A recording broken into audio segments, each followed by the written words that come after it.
Now for what went well and why.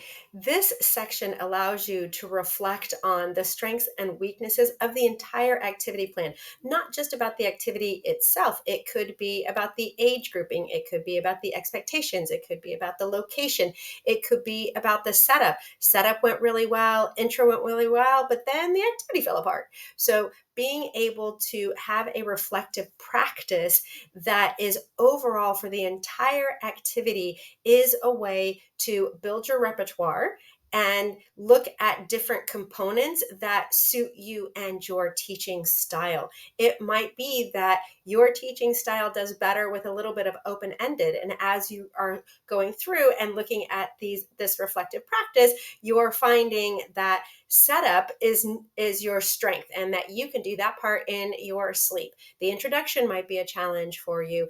It could be that when you are doing an activity, leaving it a little bit flowy in the center so you can follow the child is where your strength lies. All of those strengths are important. All of those aspects are needed. The most important part of the what went well and why is to ensure that we are having an effective intentional teaching practice. So let's get into it and look at the whys. The primary reason for the whys, well, I have three of them. Why are we doing this? Is so that we can do it again successfully or with a little bit of tweaks. Also, to create similar activities. If you can see the children are really engaged in a particular type of activity, the way that it's delivered, then you can use that and apply it to other activities.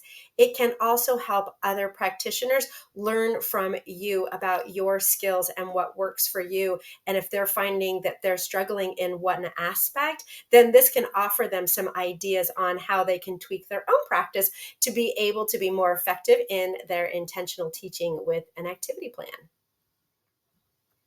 So here are some examples of that self-reflective practice. The class was a mixture of chaos and moments of focus. So here she is right off the bat owning that this was not as organized as she thought it was going to be.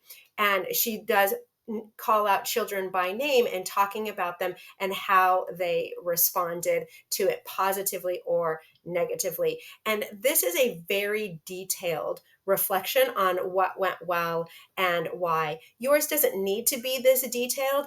However, it can be very helpful if the activity had many components and many moving parts. So let's take a look at what she continued on with on the second part of this reflection. Going through a more detailed aspect of a activity plan, here is another page of information on what went well and why. She talks about particular postures that invited the children to become more engaged, or the children were not able to do as well, or ones that sparked more conversation than others. And the most successful moment for her is that the bear cave and how that extended into the home environment. So that is a big win for an intentional teaching practice, that the children are continuing to repeat this independently and they're sharing it at home. Parents love to see that, and it's also really great for a child's working memory and short-term memory as they're taking something, and applied memories. They're taking something from gun and then they're repeating it again at home. Let's look at some examples that were just not quite up to snuff. So here we have one that's very short, still very good, and it again calls out particular children and where they were in that moment with the activity. And that's a good reminder of understanding where a child is. And it could be a good moment to also reflect back on those developmental milestones and where a child actually is. So as you're reflecting through, you might go, oh, that's right, that Yuval, in this case, they participated in this way, and that means that they are meeting this developmental milestone. One that is not as clear or really as doesn't work as well for a reflective practice is it's casually written with a lot of words. Keeping it simple in the writing makes it easier to read for you in the future and for other people. Well, it not only calmed Ari down, but also engaged 6 other children nearby. They were all looking at me attentively when I started singing.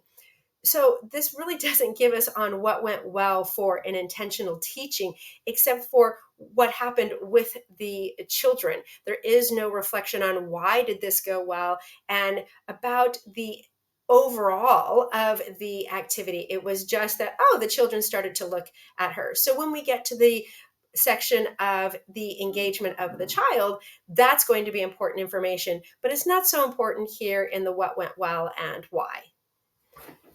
The final reflection for our reflective practice on what went well is to build this into a practice consistently. It doesn't always need to be written down, but as you're building your repertoire, writing it down can help organize those thoughts. Or if something didn't go as planned, going back to this reflective practice and remembering it. Even a seasoned practitioner will have an activity that just kind of went off the rails in another direction, and writing this down can help organize those thoughts and put it in a way that is for your growth or for the growth of others. Next, we're going to be having a conversation about how engaged were the children. So this could be for the what went well and why the children were really engaged, but the why of that, the understanding of that, of the overall plan, not just one aspect of the plan. So let's take a look at that.